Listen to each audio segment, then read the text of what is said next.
So this exercise is what I call hip clocks, and it's going to help improve glute strength, but more importantly, build coordination with other muscles to fix imbalances. All we're going to need is a sturdy object to grab onto. So a chair, preferably one without wheels, should work. You can also use a desk or a countertop. So let's stand right next to that object and have very good upright posture. Just have your back as straight as possible. Whatever side is furthest away from that object, we're going to straighten that leg at our knee, have our toes pointed towards the floor. Have your legs straight out in front of you and treat this like noon on a clock. So we're going to slowly start to raise our foot upward towards the ceiling until we feel a deep activation of the muscles right here over the front of our thigh.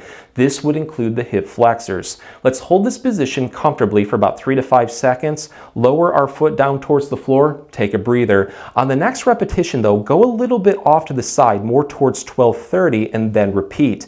You're going to notice it targets the muscles a little bit differently. So do this throughout the whole clock, going towards 3 o'clock. You can even go towards 4, 5, or even 6 or 7 o'clock if you have the flexibility.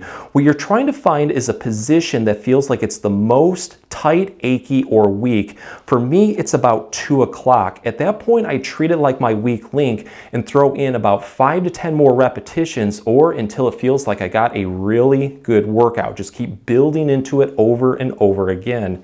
So if you would like to take this one to the next level and challenge the glutes a little bit more, this is what we can do. Instead of keeping our foot straight, let's turn it inward as much as we can, putting the hip into internal rotation. You're going to feel a really good activation on the outside of your hip. At this point, lift your foot upward. You can also put the hip into external rotation by putting your foot outward like this. This time around, I feel it a little bit more towards my groin.